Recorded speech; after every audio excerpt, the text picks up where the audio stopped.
Fine. Today we are going to discuss about the topic is dynamic memory allocations.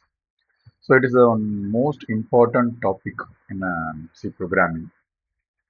So we have mainly focusing on this that how the system can allocate the memory to each and every program. So we have two different type of the memory allocation. One is the static memory allocation. Another one is the dynamic memory allocation. Static memory allocation can be done during this that compile time, sorry, during the program itself. Dynamic memory allocation can be done during the runtime itself. So under this dynamic memory allocations, we have a different type of this memory allocation techniques will be available. So memory allocation, first one is that MLOC, another one is that CLOC, another one is the free and then realloc. We will see one by one. First we will see what is mean by dynamic memory allocation. It's mainly allow the programmer or else that we are the people as a programmer. So allocate, resize and free the memory at the runtime. As I said, dynamic memory allocation can be done during the runtime only, which means that after compilation, we go for the run the programming. There we are going to allocate the memory dynamically. So memory is allocated on the keeps area instead of this stack. So here we are going to follow the key data structure concept to allocate the memory dynamically instead of this stack. So array size can be increased or decreased based on this other requirement when you are going to allocate the memory. So in this dynamic memory allocation, memory can exist or persist even after the function that allocated its memory allocation is even though after completions. So allowing the function to return the pointer to the same positions. So this is different from the stack allocated variable as it is not safe to return the address to those variable. That is the difference between this that keep and then stack data structures.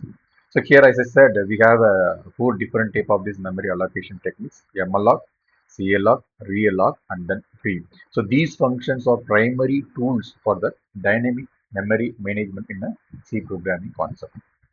So first we will see this that malloc concept. So malloc it stands for this memory allocation. This function is mainly used to allocate the single block of continuous memory on the heap at the runtime. I already told that if we are going to use the heap data structure for allocating the memory in the dynamic memory allocations. So this memory allocated by this function is unutilized, which means that it's contained the garbage value. Garbage value is nothing but uninitialized or unutilized memory spaces which is available in this data, our memory locations, garbage value. So if you want to create a, let me assume that I want to create an integers to store the 5 integers. So we know this that different data types will hold the different type of this data sizes. So since let us assume that the size of the integers will be a 4 bytes. So if you want to allocate the 5 integers means, so it's normally the 5 into 4 bytes equal to 20 bytes of memory we needed. Fine. If there is a no memory is available, this malloc will fail to return the null pointers. So it is recommended to check for the failure by comparing this PTR to this null also. Here in this dynamic memory allocation, we are going to use this that pointers concept only. So pointers also we already know that pointers definition and then how we are going to create the pointers, what are the different type of the pointers, and then the main purpose of the pointer is mainly used to store the address of this another variable. So we are used the pointer concept in the dynamic memory allocation. So inside the programming, we will be use this word that point. We will be checking. We are comparing the pointer to this null. The reason which is became in this, if there is a no memory is available, the malloc will be failed to return to this null. So it is recommended. It is needed to check for the failure by comparing this that PTR pointer is equal to null. We will see this some example program. You can see this is a simple C programming for memory allocation. So here I started to include this that header files standard to viewer. standard studio dot input dot standard input output dot h, and then this is the header file which will be used for dynamic memory allocation concept, which will be used to it will be play the major role for allocating the memory, reallocating the memory, free memory, and then continuous memory allocation also here. So this is a syntax for that allocating this that memory. So int is the data type. This is the pointer variable as I said, and then this is that uh, what type of this memory we have to allocate it, integers, and then malloc is the keyword for continuous memory allocation. Here I am going to allocate the 20 bytes of memory here. So then, so I'm going to use this that for loop for populating this that spaces through this populate the array for 20 bytes of memory. That for start out initializing from this the value from the 0 till it will be go for this that 5 memory allocations. The 5 into 420. This loop will be run for this 5 times. Then after allocating that, I'm going to print this that array by using this for loop statement. Fine. This is for that I plus 1 means that 1 by 1 location. This is for the printing this that memory location. This is a simple example. We will be see this that running of this program separate in a separate video by using the Turbo C compilers. Fine. So this another slide differences as comparing to this the previous programming. Here you can see here I used directly this that malloc functions for continuous malloc of 20, which means that 20 bytes will be allocated. But there will be about the slight differences by comparing this program to this program. You can see yes. So here I am using the size of operator, size of int, because the size of this integers will be depends upon this operating system. So instead of this using this malloc of 20, if I am going to use the size of int, size of any type of the data type means it automatically allocate this the size based on this operating system what you are going to use. That is the only differences. As well as checking if it is failed or pass. We are going to check that PTR equal to null, whether this allocation is passed or failed. To check this one, I already told now here. If there is a no memory is available, the malloc will be failed to return the null point. So it is recommended for checking this PTR equal to null or not. That's I have done here. Fine now. Then again, I am using this for loop for populating this array as well as the printing this size of this 5 continuous integers byte in the output screen. The next one is the term CLR and the free concept. So does this stand for the continuous allocation of this memory? This is also similar to this malloc, but it initializes the allocated memory to 0. In this malloc, there will be a word that no initialization of this allocated memory will be 0, but it is initialize the allocated memory to size 0. That is the difference between this that malloc and then CLR. It is used when you need memory with a default 0 values. The default size will be 0 value. Now then we can go for this CLR. But in this malloc, it is not available.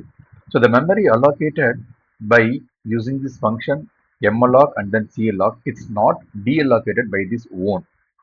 So the allocation of this that allocation done by the two functions like a malloc and then CLR.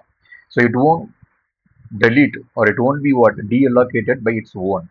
So it is recommended. That's the reason that free function it came to the fixes under this dynamic memory allocation concept. So this free function is used to release dynamically allocate the memory back to this operating system. So it is essential to free the memory that is no longer needed to avoid the memory leakages. So if you are leaving this memory as it is, if you are not using the free function in this dynamic memory allocation, it is like a unused spaces or garbage value. It won't be used for this some other purpose. That is the concept which is begin in this that free memory allocations. So that will be a example program for this continuous memory allocation or a CLR, and then there will be a simple example program for the free also. We'll be seeing. So we started to include the header files that are studio.h and then stdlib.h. Then here I am going to allocating this that file size of this memory, and then again I'm going to checking this point here PTR is equal to null or not, whether the memories exist or not. Then here no need to what that populate the memory because it is already done.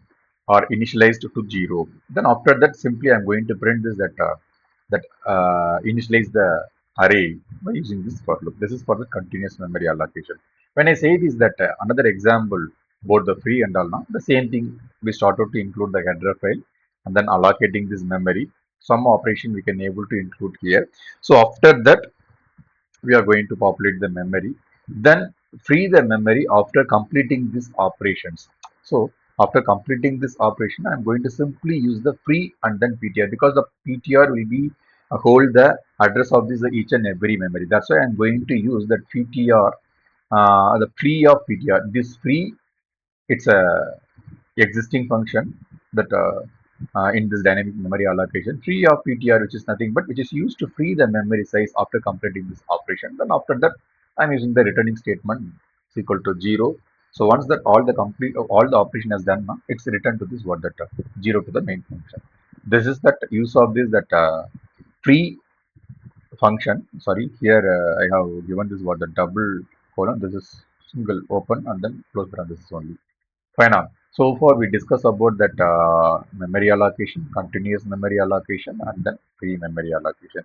There will be another one function also is exist in the dynamic memory allocation concept, which is nothing but this that reallocations. So here the reallocation.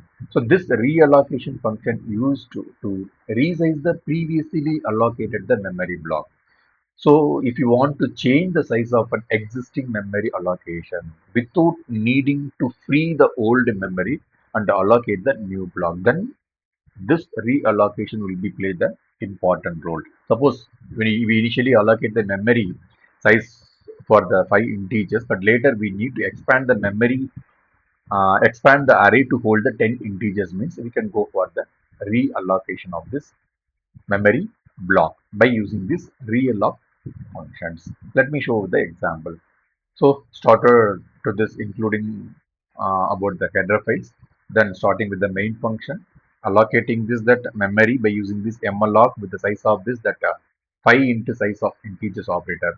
Now I want to resize the memory block to hold the 10 integers, which is nothing but, so here ptr that int, it's nothing but the data type, and then here I'm going to use the realloc functions under this DMA, dynamic memory allocation, to resize this block which is already allocated or already done by this malloc.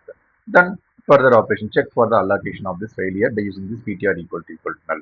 If there is a problem with this that memory allocation or reallocation, it will be so as a what that reallocation file, or else it will be return this that reallocated memory space also.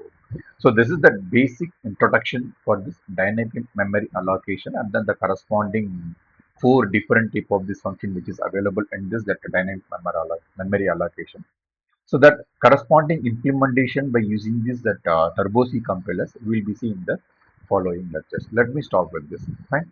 Thank you for the thing. I will stop this dynamic memory allocation now. Then later we will discuss about that implementation by using this turbo C compilers. Thank you.